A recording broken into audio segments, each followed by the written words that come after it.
సరే ఇంకొకటి పెళ్ళిళ్ళలో ఇంకొక జుగుప్సాకరమైన ట్రెండ్ ఒకటి ప్రీ వెడ్డింగ్ షూట్స్. అవి ఎంత విచ్చలవిడిగా తయారైపోయినాయి అంటే, అంటే శ్మశానాలలో కూడా చేసేస్తున్నారు. మీకు ఒక విషయం చెప్తాను వింటారా? మనం డెవలప్ అవుతున్నాం. మనతో పాటు అన్నీ డెవలప్ అవుతున్నాయి. అవును. ఈ రోజున కొన్ని చోట్ల చూస్తే బ్రాహ్మడు పెళ్లి చేయించట్లేదు. అవును. అక్కడ ఉన్న వీడియోగ్రాఫరో, ఫోటోగ్రాఫరో ఎవడో బా! వాడే సూపర్ పెళ్లి చెప్పారు. చేయిస్తున్నాడు. అవును. ఆ పంతులు జీలకర్ర బెల్లం అయి పెట్టే కది ఏయ్ నువ్వులే అంటున్నారు. బా! ఆ బ్రాహ్మడు ఎందుకు వచ్చాడో, ఎందుకు చేయించాడో ఏంటో అన్నది కూడా తెలీదు. ఆ! అక్కడ చాలా చోట్ల నేను చూశాను. మంత్రం విలువ లేదండి.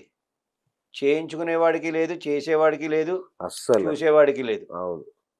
ఏ ఇంకోటేటంటే వివాహం అన్నది దాంపత్య జీవితం అనేది ఇదివరకు పెద్దలెళ్ళి 2 అక్షంతలేసి ముందు ఆశీర్వదించి మొదలుపెట్టేవారు.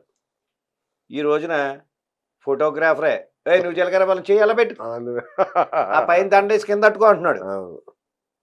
ఈడు పైన దండేసి కింద అట్టుకోవాలి. తాళి మెల్లమెల్లగా కూడా కట్టించే 3 సార్లు ప్రభుతులు కదా! అవును. మళ్ళీ ముడెయ్, మళ్ళీ ఇంకో ముడెయ్, అవును. నేను వీడియో తీయడానికి అంటాడు. అవును. నిజంగా చెప్తే నమ్మరు. సాంప్రదాయ ప్రకారం జరిగేది ఏది కూడా జరగట్లేదు. కరెక్ట్ చెప్పారు. అవును.